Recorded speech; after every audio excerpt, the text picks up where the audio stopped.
자, 그러면은 지난번에 우리가 공부한 게 인간은 어떤 존재인가라는 내용에 대해서 이제 한 장만 공부를 우리가 했습니다. 자, 그러면 이제 잠깐 또 살펴보고 우리가 이제 앞으로 가정 클리닉 상담 이건 전부 다 인간이 어떤 존재, 인간을 다루는 내용들이에요. 인간.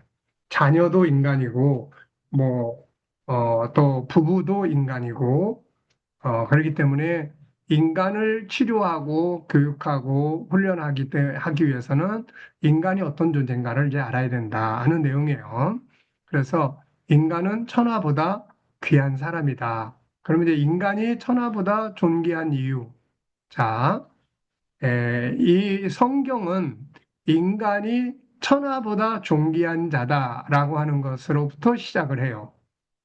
인간은 존귀한 자다. 근데 세상으로 가면은 인간의 존귀함이 힘이나 물질이나 돈이나 이런 것들에 의해서 기준이 정해지죠. 그래서 힘이 있는 사람은 왕이 되기도 하고 힘이 없는 사람은 노예가 되기도 합니다. 자, 돈이 많은 사람은 공주가 되기도 하고 돈이 없는 사람은 종이 되기도 하고 이렇게 되는 거예요. 그게 세상이 정한 기준이에요. 그래서 세상으로 가면 우리 모든 사람은 다 그 기준에 의해서 평가가 되는 겁니다. 자, 그런데 이제 그 기준에 의해서 평가가 되는데 그러다 보니까 억울하고 속상하고 상처도 많이 받게 되고 이제 그렇게 되죠. 또 그래서 우리가 이제 이렇게 인간들이 만들어 놓은 기준에 의해서 사람을 평가를 하면 자녀와 부모 관계가 다 깨져요. 왜냐하면은 내 자녀가 힘이 없고 약하고 공부도 제대로 못하고 그러면은 미워하게 되고 맨날 싸우게 되고 이제 이렇게 되죠. 그래서 성경은 인간을 뭐라고 평가를 하느냐? 이게 이제 중요한 거예요. 성경. 우리는 하나님을 믿는 사람들이고 하나님을 믿는 사람들의 모든 평가의 기준은 바로 성경입니다. 그래서 이 성경은 이제 바로 이제 인간에 대해서 성경은 뭐라고 이야기를 하느냐? 성경은 인간에 대해서 이렇게 이야기하는 거예요. 천하보다 한 사람의 생명이 더 귀한 거다. 돈이 많으냐, 적으냐, 혹은 무슨 뭐 힘이 있냐, 없냐, 이 기준이 아니고 바로 천하보다 인간은 귀하다. 그 이유가 뭐냐?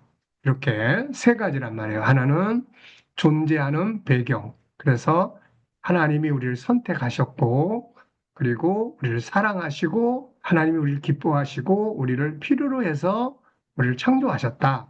그래서 인간은 존귀한 거다. 하나님의 선택을 받았으니까 존귀한 거다. 그 다음에 이제 두 번째는 왜 인간이 존귀하냐? 바로 이렇게 인간이 존귀한 이유는 바로 이제 어, 창조의 과정 때문이다 하는 거예요. 창조의 과정 때문이다. 그래서 이 창조의 과정이라는 것이 어, 우리 인간이 하나님의 형상을 닮아서 만들어졌다.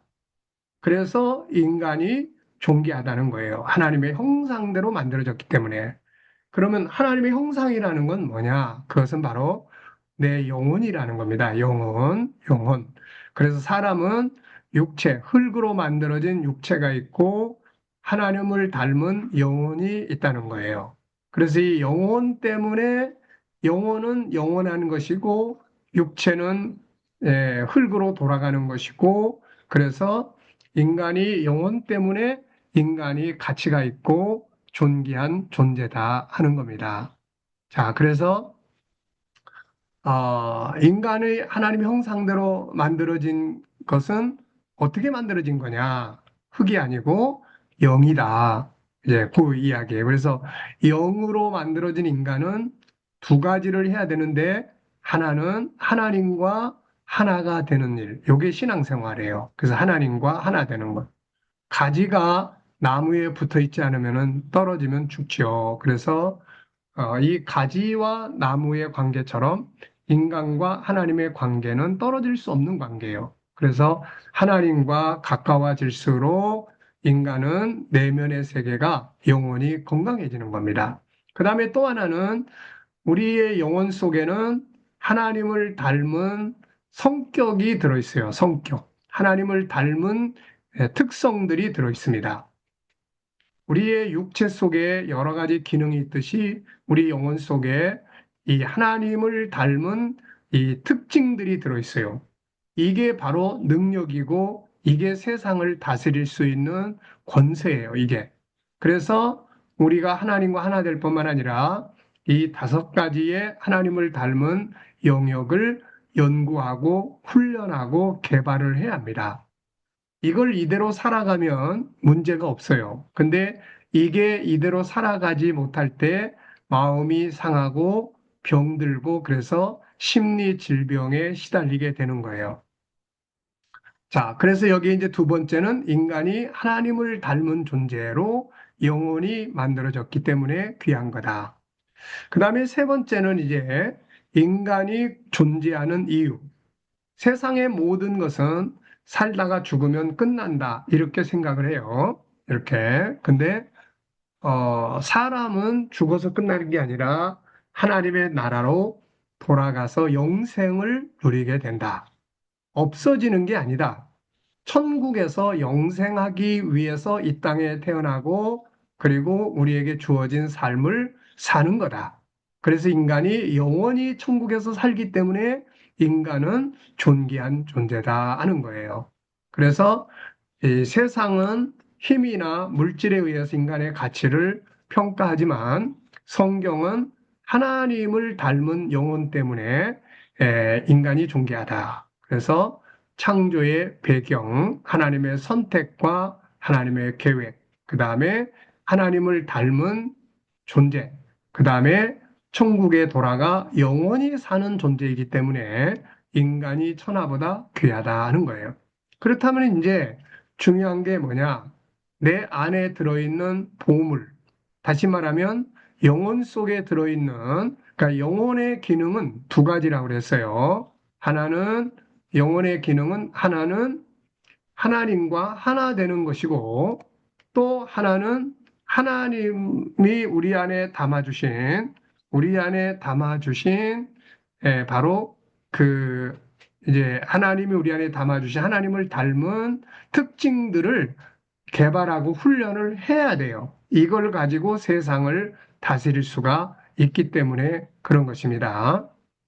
자, 그래서 이제 이거를 보물이라고 이야기하는 거예요. 우리 영혼 속에 들어있는 하나님을 닮은 특징들을 보물이라고 이야기를 합니다. 자, 그래서 이 보물이 우리 안에 다섯 개가 있다. 하나는 유일성. 이 말은 하나님이 유일하신 것처럼 우리도 유일하다. 하나밖에 없다. 그래서 이 하나밖에 없는 특징이 그 속에서 세 가지의 본능이 나타나는데 존귀함의 본능. 그래서 모든 사람은 존귀하게 인정받고 싶어 하는 본능이 있단 말이죠. 그 다음에는 다양성이라는 게 있어요. 모든 사람은 하나씩밖에 안 만들어져 있기 때문에 서로 다 다르다는 거예요. 내 자녀와 다른 사람의 자녀가 서로 다르다. 형제 간에도 형과 동생은 서로 다르다. 부부도 아내와 남편이 똑같을 수 없고 서로 다르다. 그래서 다른 생각을 하고 다르게 활동을 하고 다른 감정을 갖게 되고 다 그러는 거예요. 그래서 세상은 똑같이 닮아가야 한다. 똑같이 만들어져야 된다. 이렇게 생각을 하지만 그것 때문에 많은 갈등이 생기게 되는 거예요. 그 다음에 세 번째는 인간은 내면에 재능이 들어있어요. 창조주를 닮아 있기 때문에 재능이 들어있어서 IQ, EQ, SQ. 그래서 IQ는 지적 재능이고 EQ는 감성 재능이고 SQ는 영성 재능이에요. 그래서 이런 것들이 이제 교육해야 될 대상입니다. IQ 쪽은 학습 능력, 학교에서의 공부, 기술 능력 이런 거를 키우는 거고 EQ는 사람의 감정을 이해하고 좋은 관계를 가질 수 있게 하고 대화법을 훈련하고 그래서 관계를 잘 가질 수 있는 능력이에요. 자, SQ는 영성훈련인데 이것은 지수인데 지적 영성 능력이에요. 그래서 이 부분은 하나님과의 관계, 올바른 정체성 갖기, 가치관 이런 것들을 훈련하는 겁니다. 요 세 가지를 공부를 할 때 올바른 인간이 되는 거예요. 자, 그 다음에 세 번째는 인격성입니다. 하나님을 닮은 세 번째 성품이 인격이에요. 이 인격성 안에는 생각하는 기능이 들어있어요. 그래서 사람이 기계처럼 살면 안 되고 생각을 하는 존재가 되어야 돼요. 그래서 생각하는 방법이라든지 이거를 여기서 다루게 됩니다. 그 다음에 자유의 본능이 있어요. 모든 인간은 자유를 누리고 살도록 돼 있습니다. 그래서 이 자유함이 바로 행복을 가져다 주는 거예요. 그래서 이 자유가 망가지고 억압을 받게 되면 거기서 고통이 오게 되는 거예요. 자, 소통의 세 번째는 소통의 기능. 서로 다르고 서로 자유한 존재고 그런데 함께 살아야 돼요. 연합해서 살아야 됩니다. 그러면은 뭐가 필요해요? 소통이 필요한 겁니다. 죄송하세요. 그 소통이 필요한데 소통의 대표적인 것이 대화예요. 대화. 대화. 주고 받고 상대방의 생각을 듣고 내 생각을 전달하고 이렇게 해서 대화를 할 수 있어야 합니다. 이런 능력을 키워야 되는 거예요. 이 능력을 개발하고 훈련하고 키우지 않으면 무능력한 사람이 되고 항상 억압에 시달리고 관계가 다 깨지고 이렇게 되는 거예요. 세 번째는 거룩성입니다. 거룩성은 세 가지의 본능이 있는데 하나님과 하나 되고자 하는 종교적 본능이 있고 하나는 온유, 겸손, 도전, 용기 이런 작은 성품들이 있어요. 그래서 이 성품이 문제가 되면 심리 질병을 앓게 되는 거예요. 성품 교정이 필요한 거예요. 우리가 이빨 옆으로 삐지면 교정해서 이빨을 치료하잖아요. 마찬가지로 성품 교육이 필요한 겁니다. 자녀들도 성품 교정이 필요해요. 그래서 올바른 성품을 교육하지 않으면은 성품 때문에 문제가 많이 생겨요. 그 다음에 이 컨설팅의 기능은 이것은 점검하는 기능이에요. 이건 동물은 이걸 가지고 있지 못합니다. 영혼 속에 들어있는 기능이기 때문에 인간만이 가지고 있는 거예요. 그래서 뭐가 잘못된 건지, 뭐가 옳은 건지, 뭐가 장점인지, 뭘 잘할 수 있는지, 이런 것들을 점검을 항상 해야 돼요. 우리 아이들도 항상 이런 컨설팅을 해야 됩니다. 그래야만 이 아이가 올바로 크고 있는 건지, 아니면은 남으로 말하면 옆으로 삐져가고 있는 건지, 이런 것들을 잘 분별을 해줄 수가 있는 거예요. 그러니까 부모가 이런 안에 있는 이런 기능을, 이런 능력을, 이런 거 할 수 있는 능력이 우리 사람 속에, 영혼 속에 다 있단 말이에요, 이거. 그러니까 이거를 찾아내고 이걸 훈련을 해야 되는 거죠. 네 번째는 이제 사랑성입니다. 사람은 사랑의 관계 속에서 살게 되어 있습니다. 그래서 사람이 이 사랑이라는 게 없으면은 마치 이 산소가 없는 거하고 똑같은 거예요. 살 수가 없어요. 그런데 여기에는 채우는 사랑이 있고 나누는 사랑이 있습니다.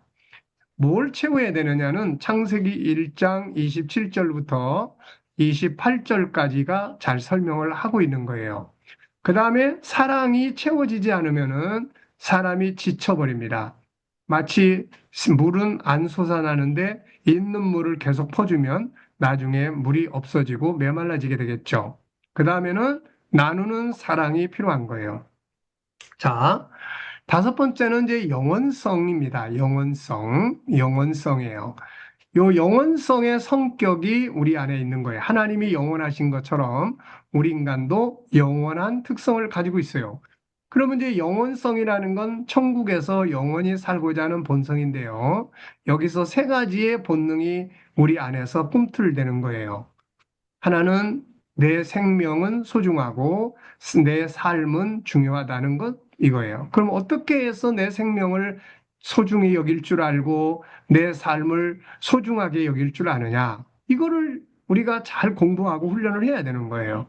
그래야 자기 육체도 잘 관리하고 자기 영혼도 잘 관리하고 자기 인생도 잘 관리를 해서 세상을 올바르게 잘 살게 되는 거예요. 그러니까 요즘에 보면은 우리 젊은 남녀들이 담배 같은 거 엄청 많이 피워대잖아요. 이거는 자기 생명을 경시하는 거예요. 자기 생명을 멸시하는 거예요. 왜냐하면 자기 몸을 병들게 하고 있단 말이에요, 이거.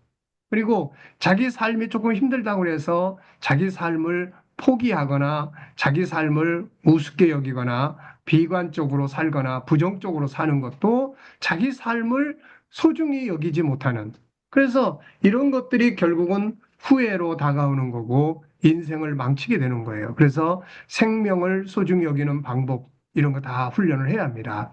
그 다음에 변화와 발전. 인간은 우리의 변화와 발전의 완성은 천국에서 이루어집니다. 그래서 이 천국에서 이루어지기 때문에 거기에 가는 날까지는 이 땅에서 자꾸 사람은 더 좋은 것을 찾고 더 나은 삶을 만들어 가고 싶어 해요. 이게 변화와 발전의 본능이에요. 이거를 잘 훈련을 해야 돼요. 그래서 어떻게 발전해야 되는지. 애들은 요즘에 보면은 우리들도 마찬가지지만은 돈 많이 벌고 싶어 해요. 그렇다면은 과연 돈을 많이 벌기 위해서 필요한 것들이 뭔지, 어떤 변화를 가져오면 더 나은 삶을 사는지, 내가 더 수익을 올리기 위해서는 무엇을 더 발전시켜야 되는지, 이런 것들을 훈련을 해야 되는 거예요. 그렇지 않으면은 잘못된 길로 가게 되고, 방탕하게 되고, 이런 문제들이 생기는 거예요. 그 다음에 모든 인간은 다 행복, 천국은 행복한 곳이에요. 그래서 천국에 가기 전에도 행복하게 살고 싶어 하는 인간의 본능이 있습니다. 자, 그래서 요 5가지, 이게 이제 우리가 연구하고 공부해야 되는 내용들이에요. 그래서 요 내용을 잘 알아야, 아, 이 사람이 지금 이 중기암이 요게 망가져 있구나. 그 다음에, 아, 이 사람은 생각을 항상 잘못하고 있구나. 이런 것들을 알아야 올바르게 생각을 하게끔 해서 잘못된 생각이 올바른 생각으로 바뀌면 치유가 되는 거예요. 잘못된 생각이 올바른 생각으로 바뀌면 우리의 삶을 잘못된 삶에서 올바른 삶으로 바꿔갈 수가 있게 되는 거예요. 생각이 바뀌면은 그래서 모든 게 다 바뀌게 되는 겁니다. 그러면 이제 상담자, 지도자는 뭘 해야 됩니까? 생각의 기능이 뭔지, 어떻게 점검을 하는지, 올바른 생각은 어떻게 해야 되는 건지, 이런 것들을 잘 알아야 되거든요. 이걸 모르면 생각을 교정해 줄 수가 없어요, 이게. 자, 그래서 요 5가지를 우리가 공부하고 이 5가지가 의학으로 말하면은 우리 인간의 내면의 영혼의 의학이에요. 영혼의 의학. 그래서 영혼의 의학은 이 5가지, 그 속에 있는 14가지의 구조, 요거를 잘 이해하고 훈련을 하는 겁니다. 자, 그래서 지난 시간에 요 이야기를 했었고요. 그러면 이제 여기서부터는 이제 그 5가지의 성품의 영역 속에 있는 이제 하나씩 내용을 다루게 됩니다. 자, 종기함 속에는 3가지의 기능이 들어있다고 그랬죠. 자, 첫째는, 이 유일성애라는 큰 영역 속에는 3가지의 영역이 들어있다고 그랬죠. 하나는 종기함의 본능, 또 하나는 다양성의 본능, 또 하나는 재능의 본능. 요 3가지가 들어 있습니다. 그래서 여기에 대해서는 2장에서는 그 중에 하나, 종기함의 본능에 대해서 우리가 살펴보게 돼요. 이 옆에 있는 G7 2권, 요 말은 G7은 원본이에요, 원본. 44권으로 이루어져 있는 원본입니다. 그래서 여기에 대해서, 여기서는 이제 G7 2권은 종기함에 대해서 책 한 권이 있어요, 한 권. 근데 여기서는 한 장에서만 설명을 합니다. 그러니까 아무래도 내용 이해가 부족하겠죠. 그래서 여러분들이 틈나는 대로 이 종기함의 영역을 여기서 공부를 했으면, G7 책을 이제 여러분들이 읽어보시는 것이 이게 필요해요, 이게. 그래야 리더자는 이 전체를. 그러니까 우리가 44권을 여기서 다 공부할 수는 없어요. 그러면은 시간이 너무 많이 차지하기 때문에 여기서는 요약해서 설명할 거예요. 그러면 여러분들의 입장에서는 지도자, 지도자, 상담자가 되기를 원하기 때문에 이 원본을 읽어보셔야 돼요. 그래야 여기에서 요약해 놓은 내용을 풀어줄 수 있고 설명해 줄 수가 있게 되는 거예요. 그래서 아무리 우리가 빨리 공부를 하고 싶다 해도 세상의 모든 것은 채워져야 될 시간이라는 게 있습니다. 식물을 하나 심어도 예를 들어서 우리가 벼를 심으면 몇 개월이 필요하고 뭐 인삼 같은 걸 심으면은 최소한 인삼은 6년 동안 커야 쓸모가 있다. 그 이전에 캔 것들은 별로 가치가 없어요. 그래서 그러니까 모든 것은 뭐 밥을 해도 쌀이 들어가서 밥이 되기까지 익어야 될 시간이 몇 시간이 얼마가 있어야 된다. 이게 필요한 거예요, 이게. 그러니까는 이 G7은 여러분들이 우리 인간을 교육하고 치료하는 거, 가정 클리닉은 여기서는 요약해서 제가 설명을 하게 할 거예요. 그러면 이제 여러분들은 요약한 내용과 함께 여기서 옆에 이렇게 써놓은 이 책을 이 유튜브에도 다 올라가 있습니다. 그래서 이 책을 유튜브에서 보셔도 되고 아니면은 지도자들은 책을 한 권씩 한꺼번에 사면 이것도 비용이 많아지니까 한 권씩 이렇게 필요할 때 한 권씩 구입을 해서 자기 것으로 메모해 놓고 거기다가 자기가 임상한 경험한 내용들도 체크해 두면 여러분들의 책이 되는 거예요. 그래서 그런 정도를 가져줘야 우리 목사님들이 이제 이 공부를 하고 상담을 해도 이 전체를 모르면 저하고는 다를 수밖에 없어요.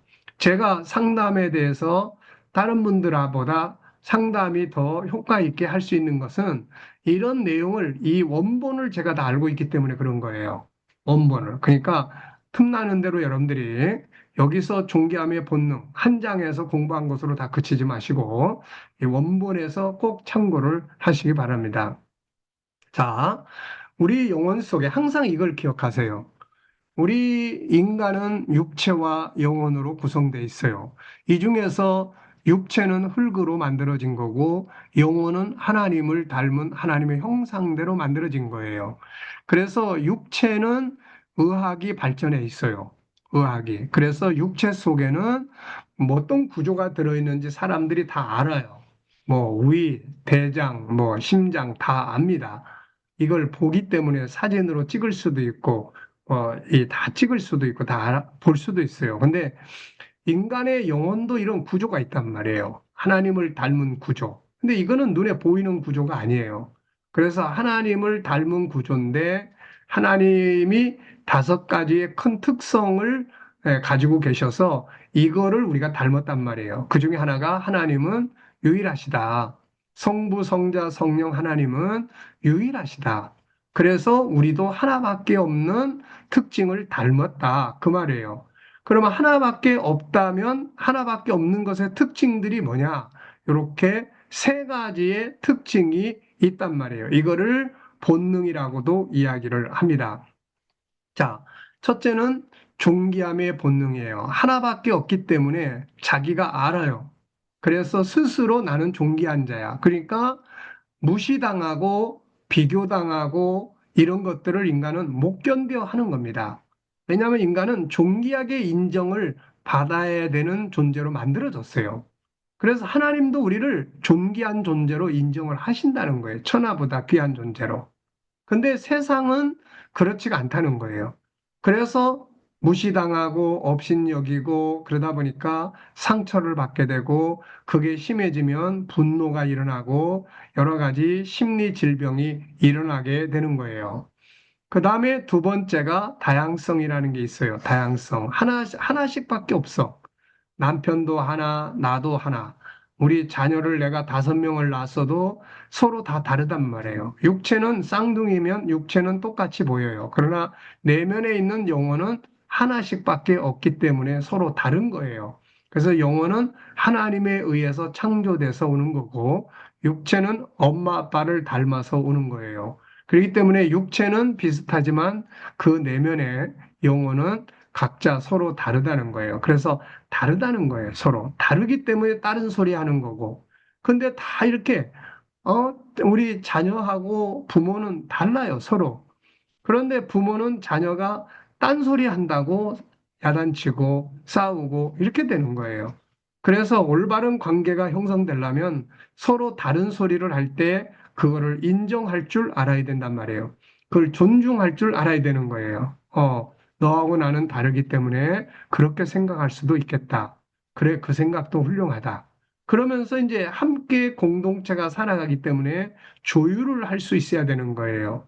그 조율의 기능이 대화입니다. 대화. 그래서 대화법을 잘 훈련해서 서로 다른 사람들끼리 조율을 해야 돼요. 그걸 조율을 못하면 그때부터 계속 싸우게 되고 분쟁이 일어나게 되는 겁니다. 자, 그 다음에 이제 세 번째, 유일성의 세 번째. 요거는 그냥 다 외우셔야 되는 거예요. 이거는 우리 구조를 공부하는 거기 때문에 다 외워야 되는 거예요. 의사 선생님들이 육체 기능, 육체 구조를 다 외우잖아요. 다 암송하고. 그래서 치료를 하는 겁니다. 그러니까 영혼의 구조기 때문에 이걸 우리가 다 알아야 내면, 심리를 다룰 수가 있습니다. 자, 그래서 여기서는 이 세 개 중에 존귀함의 본능에 대해서 이야기를 하게 되는 거예요. 자, 존귀함의 능력. 똑같은 물건이 많이 있으면 값이 떨어지게 되겠죠. 그러나 물건이 하나밖에 없으면 가치가 올라가겠죠. 사람이 존귀하고 가치가 있는 이유는 사람이 하나밖에 없기 때문에 그렇습니다. 그래서 사람은 누구나 존귀하게 인정받고 싶은 본능이 있어요. 자녀는 부모에게 인정받고 싶어 하고 또 학생들은 선생님에게 인정받고 싶어 하고 제자는 스승에게 인정받고 싶어 하고 부부는 서로 간에 인정받고 싶어 하는 거예요. 아내는 남편의 인정을 받고 싶어 하고 남편은 아내의 인정을 받고 싶어 하는 거예요. 그런데 그거를 무시하고 또 그것을 업신여기고 존중하지 않고 이러면 관계가 나빠지겠죠. 당연히 심리, 마음이 상처를 받게 되겠죠. 그러니까 이 존귀함을 회복하는 것이 가장 중요한 거예요. 아무리 엉뚱한 소리를 해도 그 아이의 말을 인정해주고 존중해주고 소통을 통해서 조율할 줄 아는 능력을 키워야 되는 거예요. 네.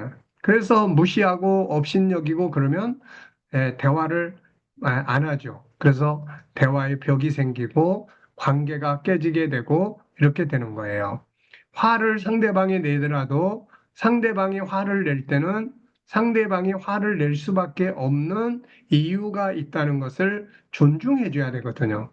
근데 화낸다고 야단치고 왜 맨날 화내냐고 그러고 싸우고 이러면은 더 화가 나는 거예요, 이게. 이 존중함이 빠져 있는 거예요. 그러니까 우리가 내가 지금 부모 자녀 간에 또 부부 간에 존귀함이라는 것, 내가 일을 하는 것도 마찬가지예요. 일을 무시하고 업신여기고 억지로 하고 그러면 재미도 없고 일하기도 싫고 일의 효율성도 떨어져요. 근데 내가 그 일을 존중히 여기고 일을 귀하게 여기고 그러면 일도 재밌어지게 되고 일도 효율성이 있게 되는 거예요.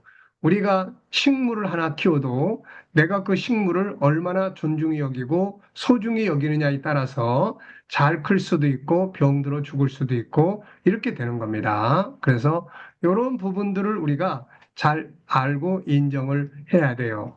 존귀하게 인정받으면 행복하고 무시당하면 속상하고 상처가 되고 고통을 받아요. 그래서 심리적으로 뭐 아픔이 있다, 우울증이 있다, 뭐가 있다. 모든 것의 근본인 존귀하게 인정해주는 사람이 없기 때문에 생기는 거예요, 이게. 그래서 존중이 여기기 시작하면 아픔이 치유가 되기 시작을 합니다. 자, 그래서 우리는 자기를 존귀하게 여길 줄 알아야 하고 다른 사람을 존귀하게 여길 줄 알아야 합니다. 사람뿐만 아니라 모든 만물과 하는 일들을 존귀하게 여길 수 있어야 해요. 자기를 존귀하게 여길 줄 아는 것, 다른 사람을 존귀하게 여길 줄 아는 것, 사물을 소중히 여길 줄 아는 것, 이것이 세상을 다스리는 능력이에요. 하나님께서 창세기 1장 28절에서 세상을 다스리라고 하셨는데 이게 인본주의 속에서는 힘의 논리로 다스리려고 해요. 힘으로. 그런데 하나님의 창조의 질서 속에서 다스리라는 것은 존중이 여김으로 잘 관리하라는 말입니다, 이게. 그러니까는 다스린다고 해서 무조건 지배하고 이거는 타락한 인본주의에서 나온 생각들이에요. 그러면은 다스림을 받지 않습니다. 자기를 존중히 여기지 않고 무시하는 사람들의 다스림을 누가 받겠어요, 이게. 그래서 자꾸 나중에 혁명도 하고 데모도 하고 그러면서 벗어나려고 하는 거예요, 이게. 근데 존중이 여기는 다스림, 사랑의 다스림, 이거는 굉장히 감동적이고 그런 거죠. 그래서 존귀하게 여기는 능력을 훈련을 해야 된다는 거예요. 두 번째, 존귀함의 상대성 원리. 존귀하게 여길 때 치유가 되고 삶의 희망이 되고 하는 일들이 발전을 합니다. 내가 나를 존귀하게 여기면 자신의 삶이 행복하고 성공하게 되고 내가 상대방을 존귀하게 여기면 상대방도 나를 존귀하게 여기게 되고 관계가 좋아집니다. 내가 만물을 존귀하게 여기면 만물은 나에게 아름다운 결실을 돌려주죠. 황폐된 땅도 그것을 관리하는 사람이 그 땅을 사랑하고 존중히 여기고 그 땅에 정성을 쏟아 부으면은 그 땅이 좋은 열매를 맺어주게 됩니다. 이게 상대성 원리라는 거예요. 내가 하는 일을 존귀하게 여기면 하는 일이 잘 돼서 나한테 좋은 축복을 가져다 주죠. 어려운 환경도 존귀하게 여기면 축복의 통로가 됩니다. 존귀함은 상대성 원리, 이걸 가지고 있는 거예요. 내가 존중히 여기니까 상대방이 나한테 존중함을 준다. 그런 이야기예요.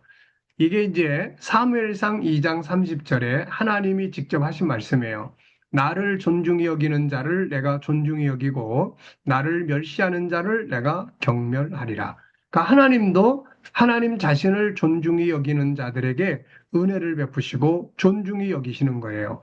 하나님을 멸시하고 불신하는 자를 하나님도 경멸한다는 겁니다. 이게 하나님과의 관계도 그렇고 사람과의 관계도 그래요. 그렇다면은 자, 존귀하게 여겨야 될 대상이 뭐가 있느냐? 여기에서 10가지를 소개를 해놨습니다. 모든 걸 다 존중히 여기는 것이 능력이에요. 모든 걸. 사람도 힘이 있다고 해서 지배하는 것보다 더 낮아지고 겸손해져서 상대방의 부족한 부분도 존중해 줄 줄 아는 것. 이것이 능력입니다. 이게 능력이에요. 그래서 우선 존중히 여겨야 될 대상. 첫째, 하나님.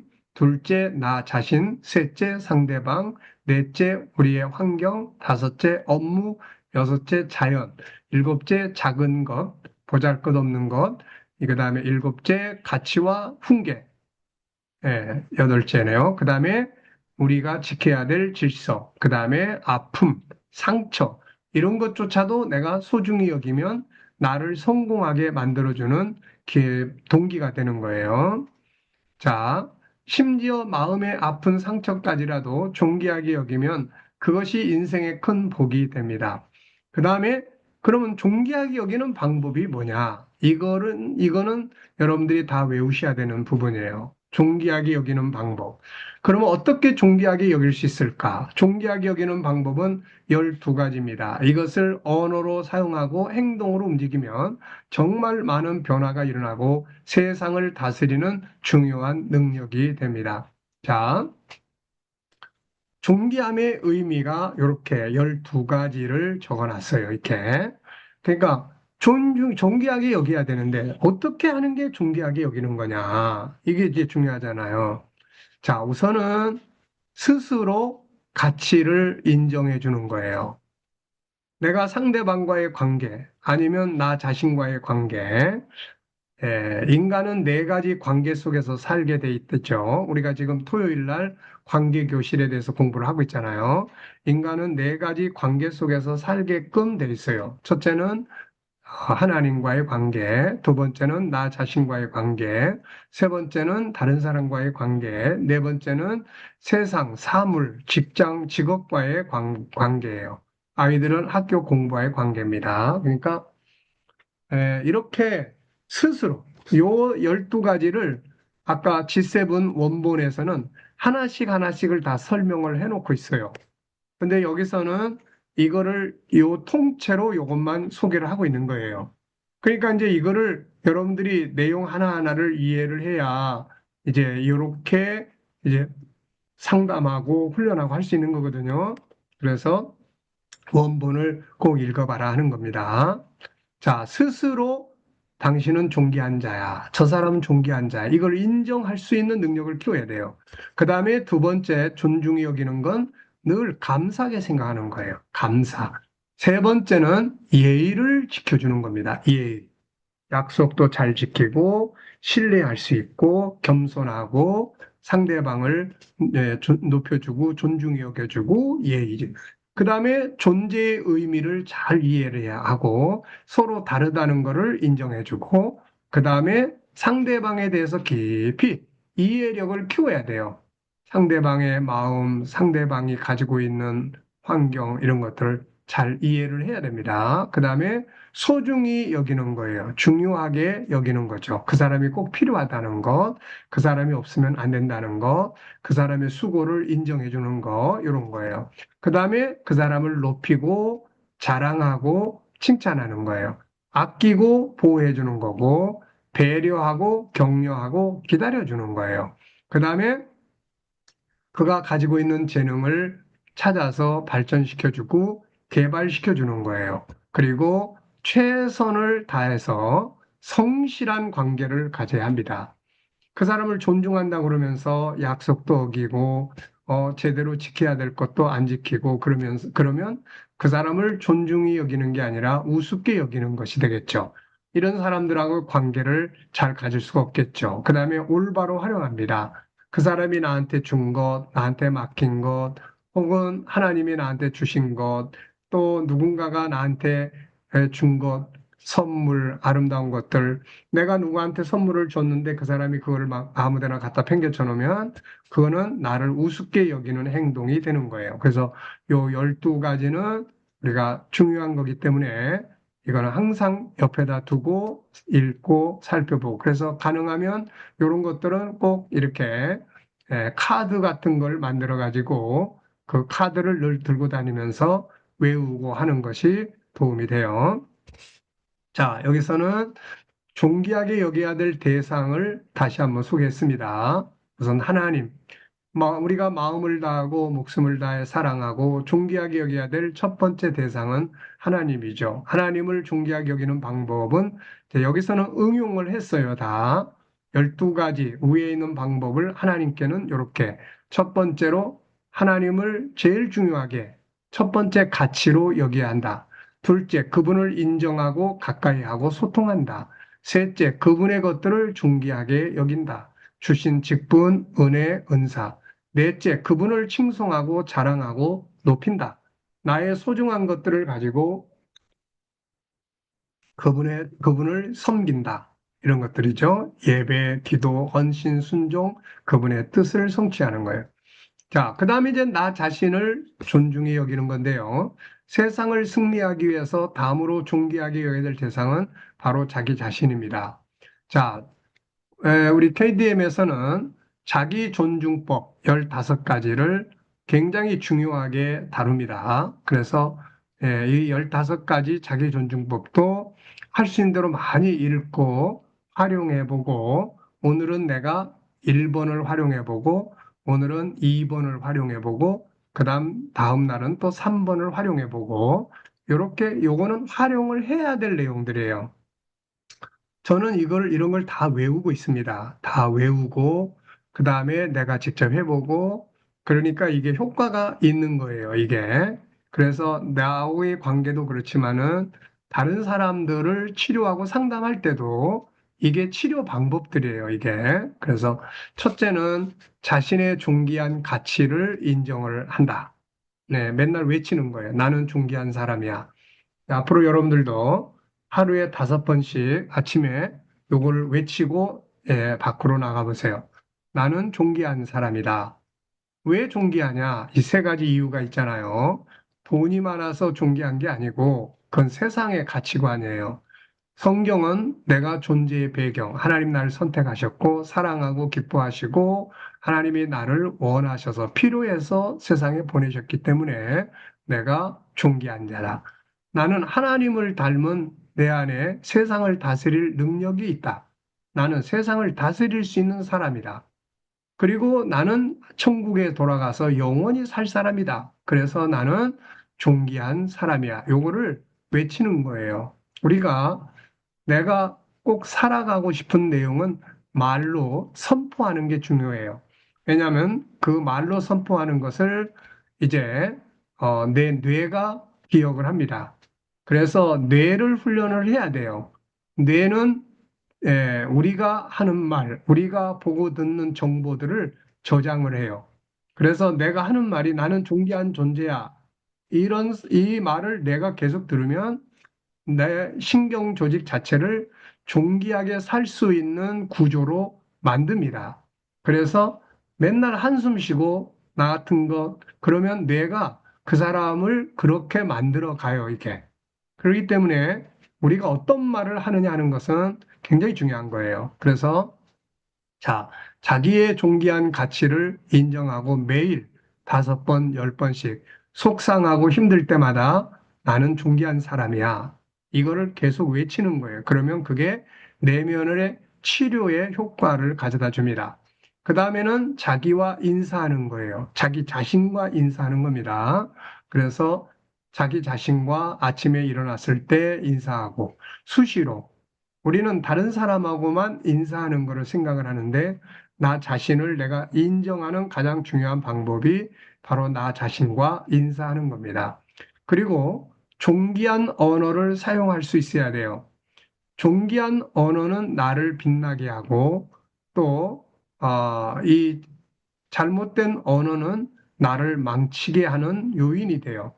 또 상대방이 나를 무시하더라도 나는 존귀한 언어를 사용할 수 있어야 됩니다. 이게 자기를 존중하는 거예요.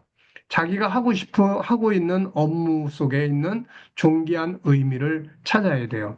인간은 내가 무엇을 하고 있는가에 따라서 어떤 의미를 가지고 있느냐에 따라서 내가 하는 일이 소중히 여기기도 하고 가치 없는 일이 되기도 하고 그렇습니다. 그래서 자기가 하고 있는 일 속에 어떤 의미가 있는지 개인적으로, 가정적으로, 사회적으로 어떤 의미가 있는지 이런 것들을 잘 찾아내야 합니다. 그 다음에 자기를 연구하고 이해를 해야 돼요. 자, 인간을 이해하는 데는 요 세 가지를 이해를 해야 돼요. 첫째는 창세기 1장 27절 하나님을 닮은 나를 이해해야 되고 창세기 3장의 죄성을 가진 나를 이해해야 되고 내가 어려서부터 성장해온 나의 과정을 이해를 해야 돼요. 그걸 이해하고 나면은 내가 어떤 사람이구나라는 것을 알 수가 있습니다. 자, 그 다음에는 자기를 수용하라는 거예요. 수용하다는 것은 다 자기의 부족함이나 연약함이 생겼을 때 자기를 받아들여 주는 거예요.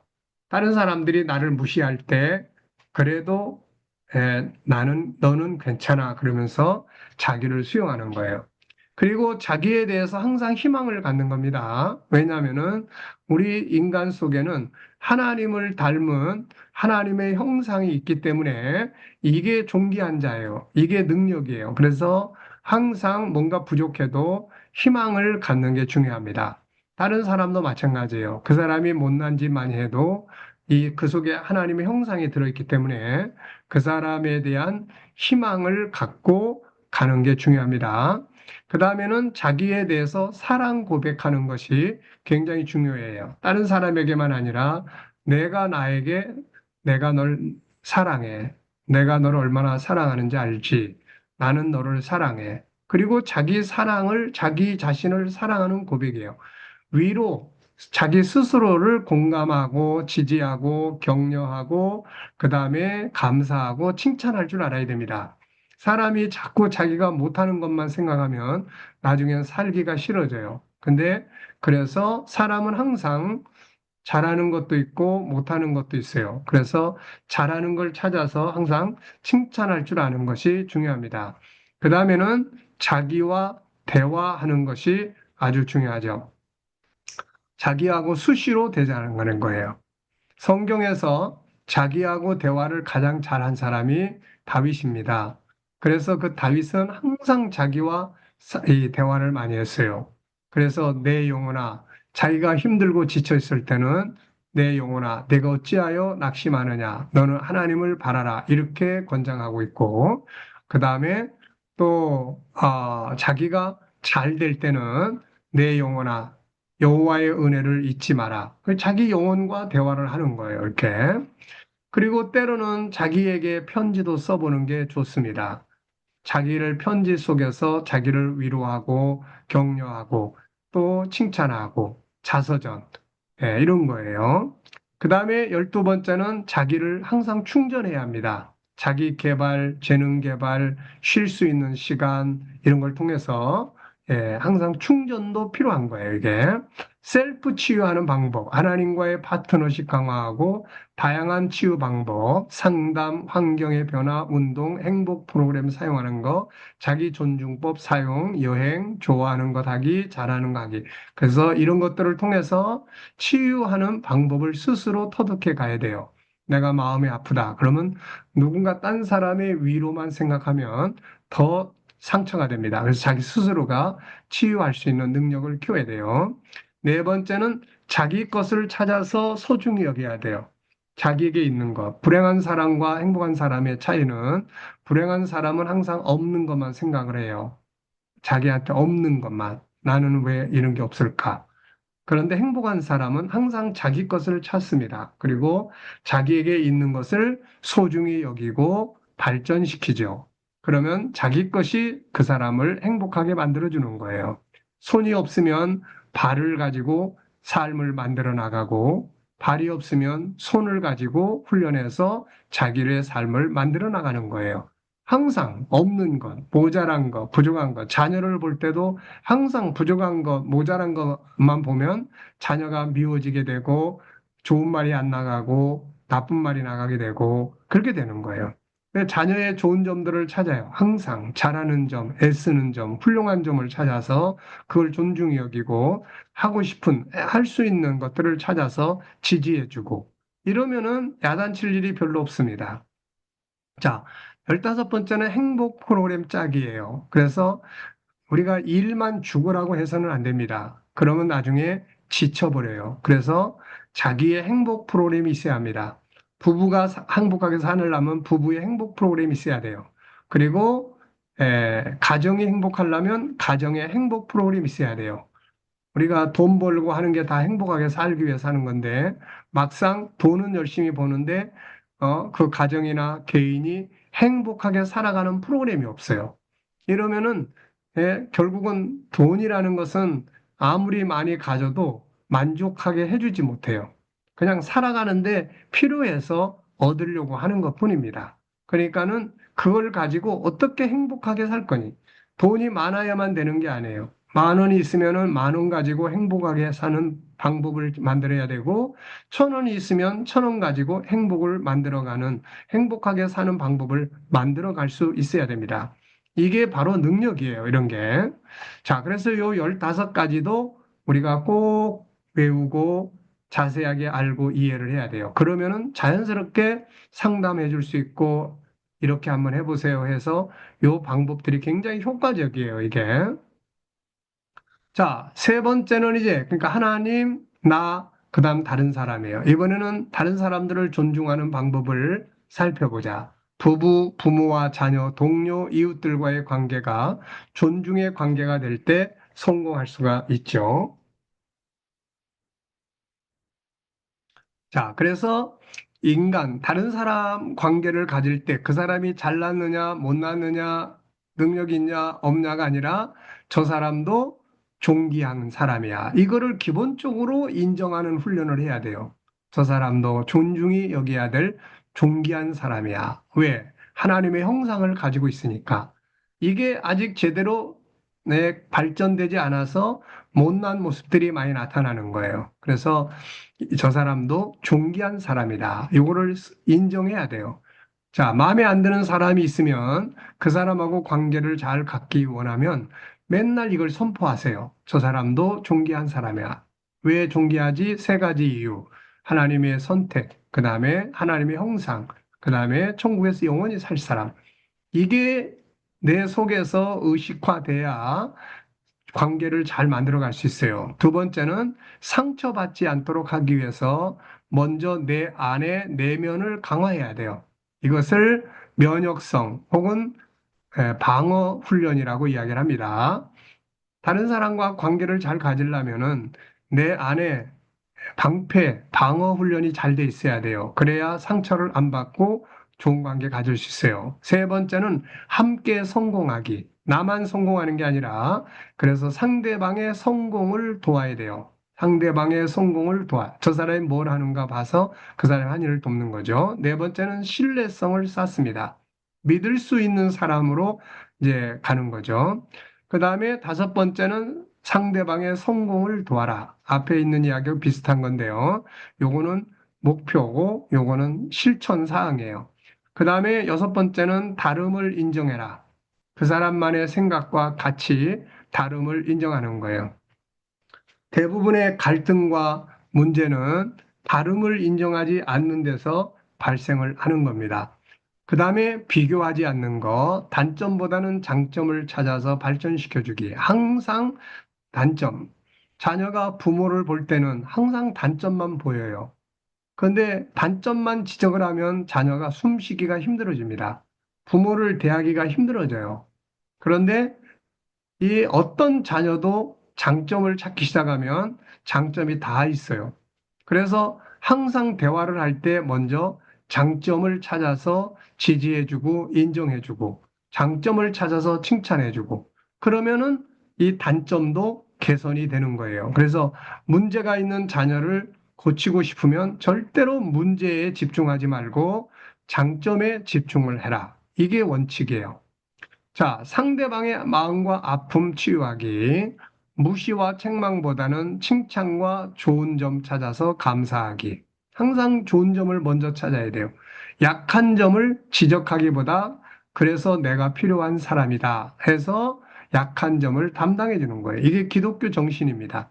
책임감 있게 성실하게 대하기, 지지하고 공감하며 응원하기, 업무는 냉정하게 분석을 하고 인격은 존중하기.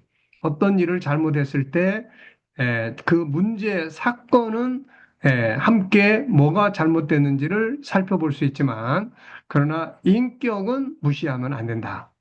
아름다운 말 사용하기. 자, 공감, 사과, 감사, 존중, 따뜻한 말. 그러니까 이런 걸 할 줄 알아야 되거든요, 이거를. 앞으로 여러분들이 얼마나 훌륭한 상담자가 되느냐, 얼마나 훌륭한 또 능력 있는 가정 치유 사역자가 되느냐는 바로 이 언어에 달려 있어요. 언어. 얼마만큼 공감할 줄 아는 능력이 있고, 얼마만큼 사과할 줄 알고, 감사할 줄 알고, 겸손할 줄 알고, 존중할 줄 알고, 얼마만큼 따뜻한 말을 할 줄 아느냐에 달려 있습니다. 자, 요게 이제 다른 사람과의 관계를 잘 갖는 거예요. 그 다음에 이제 네 번째는 업무입니다. 내가 하는 일이에요. 내가 하는 일. 그래서 내가 하고 있는 그 일을 얼마만큼 내가 소중히 여기고 존중히 여기느냐.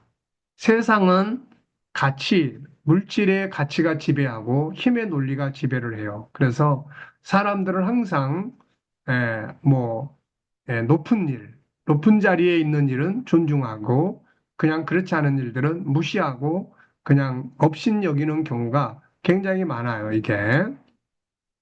자, 그래서 여기서는 일단 13가지 방법을 이제 제시하고 있어요. 이것도 우리가 다 암송을 해야 돼요. 그래야만 이게 내 안에서 작동을 해야 업무 때문에 힘들어하는 사람들하고 상담해 줄 수가 있어요. 그래서 우선은 첫 번째는 모든 게 다 이거예요. 존귀한 거예요. 저도 목회가 한참 힘들 때 밖에 나가가지고 운동하러 걸어가면서 이거 엄청 많이 했어요. 목회는 존귀한 거다. 예, 내가 하는 일은 정말 소중한 일이다. 아까 이야기했죠. 이 우리의 내면의 감정은 밖에서 들려오는 정보에 의해서 감정이 바뀌어요. 그러니까 내가 존귀하다는 말을 계속하면 이게 내 뇌에 입력되고 뇌는 우리의 감정을 평안하게 만들어줘요. 야, 내가 하는 일이 참 중요한 일이구나. 이거를 깨닫게 해주는 거예요, 이게. 그 다음에 감사하기. 모든 일은 감사예요, 감사. 그래서 왜 이 일이 감사한가 해가지고 쭉 원인도 찾아보고, 그 다음에 이해하기예요, 이해. 내가 하는 일을 얼마만큼 잘 이해하고 하느냐에 따라서 전문가가 될 수 있는 거예요. 그 다음에 네 번째는 친해지는 거예요. 그래서 친해져야 돼. 친해지려면 항상 그 일에 가까이 해야 돼요. 그래서 연습하고 연구하고 그러면 전문가 되는 거예요. 친해져야 됩니다. 그러면 일이 다 재밌어요. 의미 찾기. 내가 하는 일의 의미가 뭔지. 그래서 그 의미를 잘 찾아서 의미를 찾으면은 이제 좋아져요, 이게. 그래서 어떤 학생이 학교에서 고등학생이 아르바이트를 하는데 이 학교 안에 가게집에서 아르바이트를 했어요. 근데 이제 점심시간이 되면은 다른 친구들은 와서 지들이 먹고 이렇게 돈 내서 사 먹고 그러는데 자기는 거기서 아르바이트를 하니까 정말 속이 상했어요. 창피하기도 하고. 그러다가 어느 날 어차피 할 거, 이 속에 있는 의미를 한번 연구해 보자 해가지고 이 사람이 아이스크림의 내용을 분석하기 시작했어요. 근데 이 분석을 통해서 너무 재미를 느끼기 시작한 겁니다. 그래가지고 이 학생이 나중에 대학을 갈 때 그쪽으로, 화학 쪽으로 방향을 잡았고 학교를 졸업하고 나와서 그 분야에서 아주 성공한 사람이 된 거예요. 그러니까는 그냥 싫다. 그렇지 말고 그것이 가지고 있는 의미. 어차피 할 바에는 이 속에 의미를 부여를 하면 훨씬 더 재미있는 일이 되는 거예요. 그 다음에 변화하기, 발전하고 개발하는 거예요. 계속해서 연구해서 이게 뭐든지 더 발전을 해야 재미가 있습니다. 그리고 항상 자기 하는 일을 축복하는 거예요. 하나님이 내게 주신 거니까 하나님이 이 일을 축복해 달라고 항상 자기가 하고 있는 일을 축복하는 거죠. 그 다음에 업무를 바탕으로 해서 항상 더 큰 비전을 만드는 겁니다. 내가 이 일을 통해서 이 일만으로 끝난다 그러면은 별로 의미가 없어져요. 근데 내가 이 일을 통해서 더 발전해 가지고 앞으로 내가 이런 일들을 할 거다 그러면은 그 일이 재밌어집니다. 왜냐하면은 자기를 위한 준비하는 일이 되기 때문에 그런 거예요. 자, 그 다음에는 이제 주도적으로 하라는 겁니다. 주인의식. 인간은 종으로 만들어진 게 아니라 주인으로 만들어졌어요. 주인으로. 자, 그러다 보니까 인간은 이렇게 자기가 남이 시키는 것만 하면은 기계적으로 하게 돼요. 그래가지고 일이 재미가 없어져요. 예. 근데 스스로 주도적으로 계획을 하고 주도적으로 하면 그 일이 효과적이고 재밌어집니다. 그 다음에 열정, 충실하게 하는 거죠. 열정이 있어야 돼요. 뭘 해도 열정을 가져야 합니다. 열정. 자, 그 다음에 스스로 만족할 수 있어야 돼요. 자기가 하는 일에 대해서 만족. 그 다음에 공익적 유익. 내가 하는 일이, 우리 가정에는 어떤 의미가 있고, 또 우리가 살고 있는 이 사회에는 어떤 유익을 줄 수 있는지. 그래서 이런 공익적 가치를 추구해야 합니다. 자, 그리고 이제 항상 창의적이어야 돼요. 항상 생각을 해야 합니다. 그래서 창의력을 발전시켜야 돼요. 그래서 이 생각하는 방법에 대한 책만 두 권이 있습니다. 그래서 이 생각을 훈련하는 게 참 중요해요. 자, 이렇게 하면은 업무가 발전하게 되고 좋은 열매를 맺게 돼요. 자, 그 다음에는 여러 가지 이제 환경, 어려운 환경 존귀하게 여기기. 자, 우리는 살아가는 과정에서 다양한 환경을 만납니다. 좋은 환경도 만나고 나쁜 환경도 만나요. 그런데 좋은 환경이라고 해서 성공하고 나쁜 환경이라고 해서 실패하는 게 아니에요. 솔로몬은 좋은 환경에서 실패했고 요셉은 아주 나쁜 환경에서 성공합니다. 차이점은 그 환경을 어떻게 대하고 그 환경을 어떻게 사용하는가에 달려 있어요.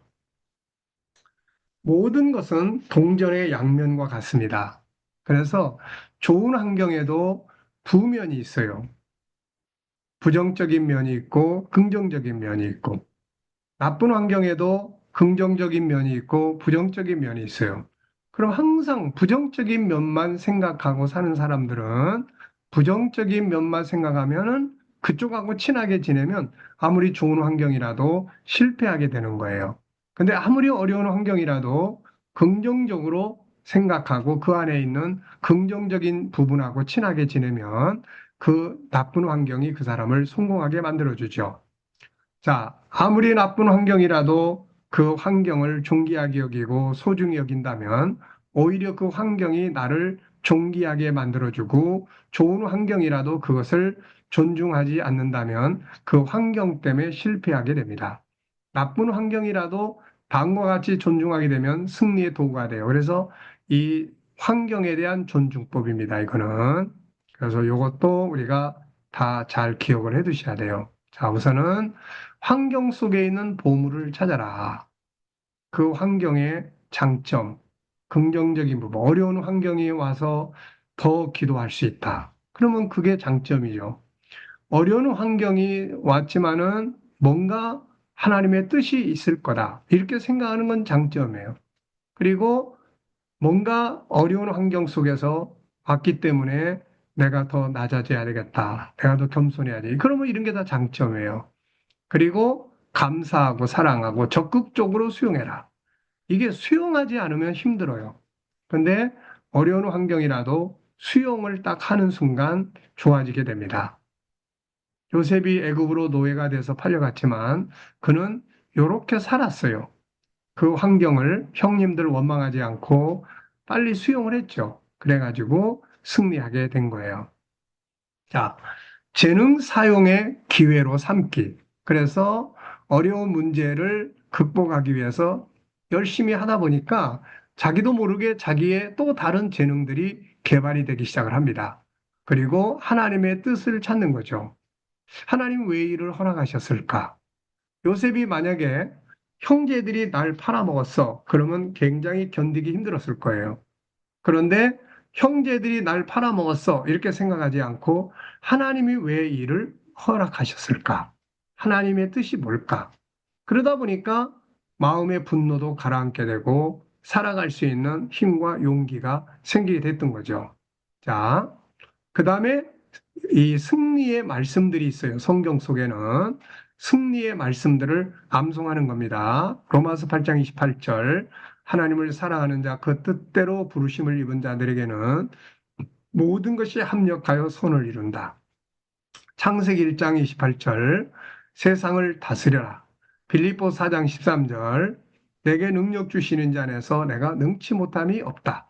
고린도서 10장 13절, 시험 당할 즈음에 피할 길을 내시고 또 감당할 시험 밖에는 주시지 않는다. 로마서 8장 35절 37절, 세상에서 환난을 당하지만 나를 사랑하시는 자로 말미암아 내가 넉넉히 이긴다. 그래서 승리의 말씀이 암송을 해야 돼요. 그래서 이 말씀이 내 생각을 지배할 때 승리하게 됩니다. 자, 존귀하게 여기는 건 힘이고 능력이에요. 먼저 사용하는 말에 존귀함을 담아보고 다음에는 행동 속에 옮겨보라. 이것이 세상을 다스리는 중요한 힘이 될 것이다. 자, 어, 유일성의 세 가지 본능 무엇이죠? 자, 이제 스피커 켜시고 한번 이야기를 나누는 시간이니까요. 자, 유일성의 세 가지 본능. 정기성, 정기성, 네, 재, 존귀함, 다양성, 재능, 다양성, 다양성, 다양성, 재능, 재능성, 네. 전다재, 그 유다 다음에, 전제, 네. 전다재. 자, 존귀함의 10가지 대상.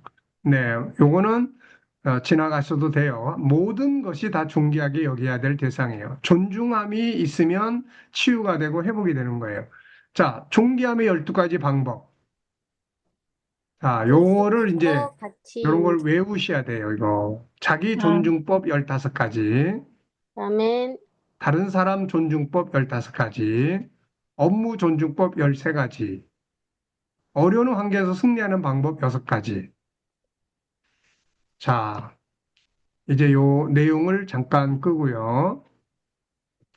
자, 스피커를 켜시고, 자, 어떻습니까? 지금 여러분들이 들으시면서, 어, 어때요? 좀 어렵다고 느껴져요? 어렵다고 생각해요? 아니면은 잘 이해가 되고 있어요? 어떻습니까? 잘 이해됩니다. 어렵지 않아요.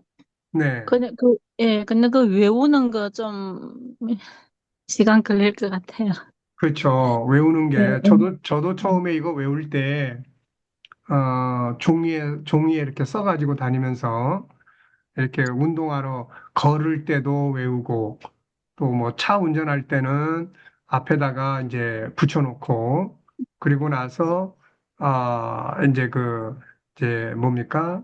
이제 신호등에 딱 걸려 있을 때, 이제 또 하나씩 이렇게 외우고, 수시로 호주머니 안에다가 넣고, 그 다음에 이거를 갖다가 이제 호주머니에서 수시로 꺼내보고, 이제 이렇게 하면서 이제 다 외운 거예요, 이게. 그러니까는 이걸 이제 한 번 외우고 음, 나면은, 그 다음에 이제 일주일에 한 번씩이나 혹은 상담을 계속 하고 하다 보니까, 그 다음에 이제 잘 안 잊어버리는 거예요, 한 번 외우고 나면. 그러니까 지금 많은 분들이 이 공부를 했어요. 그런데 실제로 가정사역이나 치유사역이나 하는 분들은 몇 분 안 돼요. 그 이유가 뭐냐? 그냥 공부만 하고 지나가 버리기 때문에 못 하는 거예요, 이게. 만약에 의사 선생님들이 학교에서 공부한 내용을 학교에서 시험 봐가지고 100점 맞고 그냥 지나가 버렸으면 그분들이 어떻게 의사가 됩니까? 근데 그분들이 학교에서 공부한 거를 다 외우는 거예요. 뭐 영어, 그 다음에 또 뭐 인체 구조, 이거 다 외우고, 그 다음 단계는 그 외운 대로 그거를 직접 환자를 대상으로 이제 임상을 하는 거죠. 뭐 어떤 경우에는 죽은 시체를 앞에다 놓고 임상을 하는 거예요. 내가 공부한 게 심장에 대한 건데, 과연 이 심장이 어떻게 생겼는지, 어떻게 해야 되는 건지, 어떻게 이렇게 해서 치료를 하는 거예요. 요 경력이 쌓이면서 나중에는 이제 아주 전문가, 전문 의사가 되게 되는 겁니다, 이게.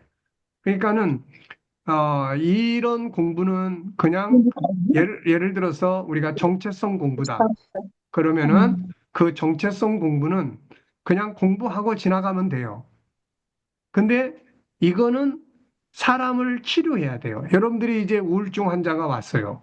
그러면 우울증 환자가 왔는데 그 사람에게 지금 공부한 내용 중에서 어떤 이야기를 해줘야만 이 우울증을 치료할 수 있냐 그 말이에요, 이게. 또 아이들과의 관계 개선을 하기 위해서 아이들에게 무엇을 어떻게 해야 아이들의 내면을 치료할 수 있고 아이들을 재능을 발전시켜 줄 수 있겠냐는 거예요, 이게. 그러니까는 제가 이제 걱정하고 염려하는 건 이거예요.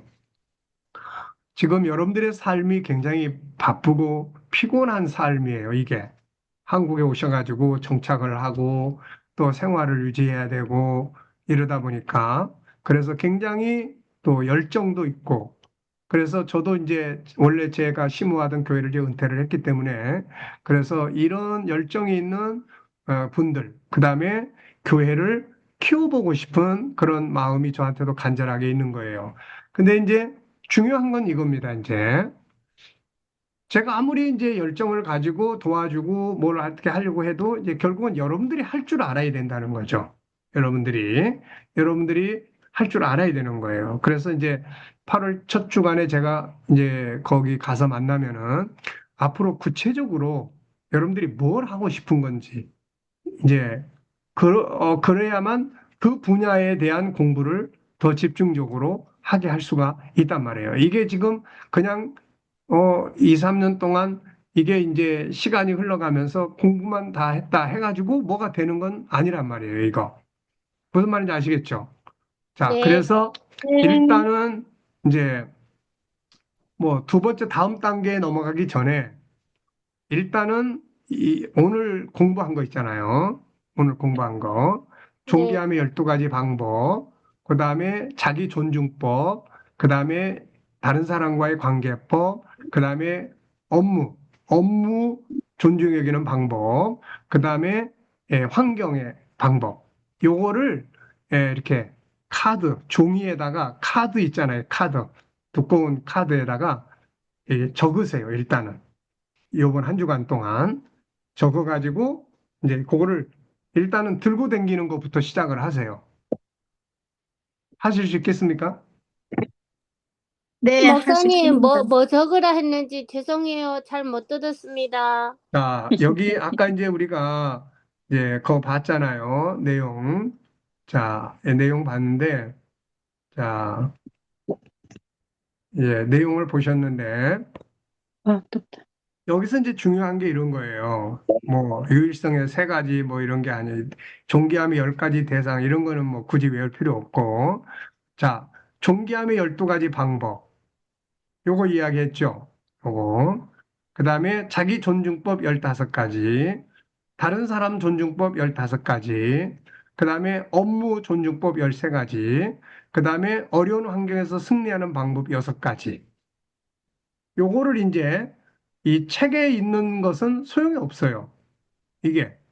그래서 여기 보시면 쭉 나와 있잖아요. 그래서 먼저 존귀하게 여기는 방법 요거를 이제 적는 거예요. 일단 적어서 들고 다녀야 돼. 우선은. 네, 그 다음에 이제 요건 나머지는 또 다른 건 필요 없고. 그 다음에 여기 자기 존중법 15가지 요거를 적어요. 네, 15가지. 그 다음에 다른 사람하고 관계 잘하기 위한 관계법 15가지. 요거 네, 적고. 그 다음에 업무 존귀하게 여기기. 요거 13가지. 네. 그 다음에 어려운 환경 존귀하게 여기기, 요거 여섯 여섯 가지. 가지. 이렇게. 네. 알겠습니다. 그래가지고, 이제 이걸 들고 다니면서 수시로 보는 거예요, 이렇게. 네, 그러시면서 억지로 막 외우려고 그러는 것보다, 뭐, 첫 글자만 따가지고 외울 수도 있는데, 억지로 외우기보다는 항상 들고 다니면서, 이렇게. 그래서 이 5-14의 중요한 부분만 여러분들이 다 외우면 여러분들은 이제 박사가 되는 거예요, 이게. 그러니까, 우선은 내가 이렇게 공부하고 지나가 버리면은 아무 의미가 없어요, 이거. 그러니까 일단은 이렇게, 그래서 이 적은 거를 하루에 한두 번씩 꺼내가지고, 이 직장 가실 때 걸어서 갑니까? 아니면은 차 타고 갑니까? 전철 타고 갑니까? 전철입니다. 그러면 이제 전철 저는, 타고 가실 때, 요거 꺼내서 보는 거예요, 이거. 아시겠죠? 저는 자전거 타고 가요. 뭘 타고 가요? 자전거, 다가용. 자가, 전기 그럼 자전거 자기 타고, 운전하고 갑니까? 자전거 운전, 아, 자전거, 자전거, 예, 자전거, 자전거 타고 가시면서 보면 안 되지. 그러면 사고 날 수 있으니까. 들어요. 저 자전거에 그 휴대폰 거치대에다 놓고 들어요. 그 소리 높게는 네네. 들려요. 네. 그러니까 이게, 들으면서. 영상을 제가 올려놓는 거를 듣는다고 해서 다 되는 거 아니에요. 이거를 네. 갖다가 여러분이 외우셔야 되는 거야, 결국은 이게. 예, 예, 예. 이게 배워야 돼, 뭐 전부터. 육체로 말하면 육체 치료 방법이니까, 이게 심장 치료 방법. 이거 외워야 되잖아요, 이거. 자, 그러니까, 아멘. 억지로 막 외우려고 하면 스트레스 받으니까, 이렇게 들고 다니면서 가까이 하고, 또 집에다가 냉장고 같은 데다가 붙여 놓으세요. 네, 붙여놓고 수시로 이렇게 이렇게 읽어보고, 그리고 여러분들의 머릿속에다가, 생각 속에다가 이거를 담으셔야 돼, 이거. 그러면은, 그리고 아이들한테 한번 활용해 보시고, 뭐 남편한테도 한번 활용해 보시고, 이렇게 여러분들이 해보세요. 아멘. 자, 더 이야기해도, 소화시키기 어려울 것 같으니까, 우선 요번 주간에 요거 한번 또 해보고, 네, 그러면은 주일날 만나면 아마 할 이야기가 서로 많을 거예요. 그러니까 일단은 네, 그렇게 하도록 하겠습니다. 자, 뭐 질문하실 거 있으신가요? 목사님, 그 정교한 언어 사용해야 된다 했잖아요. 네, 근데 그 언어가 하루아침에 안 바뀌는데, 그러면 정교한 언어를 사용하기 위해서 어떤 방면으로 좀 노력해야 될까요? 네, 이제는 종기한 언어를 사용하기 위해서 앞으로 이제 언어에 대해서 공부를 하는 시간이 올 거예요. 그러니까 지금은 우선은 고맙다는 말 많이 하시고 칭찬하는 말 많이 하시고 그다음에 상대방을 지지하고 인정해주는 말들을 우선 많이 하세요. 이게 지금 우선은 존귀한 네, 말들이거든요, 이게. 네. 네. 자, 또 다른 질문들 있으실까요? 네. 있어요. 자, 그리고 김청희 목사님, 그 제주도에 네. 그 어떻게 누가 확실하게 가시게 되나요? 아니면은 가기가 어려운가요? 왜냐하면 가게 되면 빨리 그쪽에 연락을 해줘야 돼요. 아, 저는 이 일을 이제 8월, 근데 8월 10일이래 가지고 안 될 것 같아요. 저는 시간 되면서 하고 저희 딸 있잖아. 데리고 갈까 생각했는데, 근데 좀 어려울 것 같아요. 네. 혼자 자, 열흘에 10일 있어야 네. 된다고 하는 혼자 모르겠어. 한번 물어볼게요. 네. 혼자 갈 수 아, 있으면. 그러면 일단은 네, 이번에는 못 가시는 네, 걸로 그렇게 제가 네, 전달을 해줄게요. 그리고 네, 앞으로 이제 그런 훈련하는 곳이 있다는 것을 기억해 두시고 네. 필요하면 이제 8월 달하고 1월 달하고 1년에 두 번 합니다. 그러니까 아, 참고하셨다가 나중에 필요하면 하시고 또 네. 필요하면 이제 목사님들이 또 서로 힘을 모아가지고 거기서 이제 그 교회에서 중고등부 학생들을 위한 어떤 특별 세미나도 하면 되고 그래요. 꼭 거기 가야만 되는 건 아니니까. 그래서 아, 필요하면은 그런 시간을 가질 수 있도록 그렇게 하시면 됩니다. 네. 네, 자, 감사합니다. 그러면 이번 주간의 숙제는 일단 그거를 종이에 적어가지고 벽에다가 붙여놓고 하나는 들고 다니고 이렇게 한다. 아시겠죠? 네, 네, 알겠습니다. 좋은 자, 선생 그러면 만났습니다. 네, 잠깐 기도하고 마치겠습니다. 감사하신 하나님, 오늘도 또 존귀함의 영역에 대해서 우리가 살펴봤습니다. 이 능력을 키워서 우리가 세상을 살아가고 가정을 회복시키고 인간관계를 잘 회복시킬 수 있는 좋은 지도자들이 되게 해주시옵소서. 예수님의 이름으로 감사하며 기도하옵나이다. 아멘.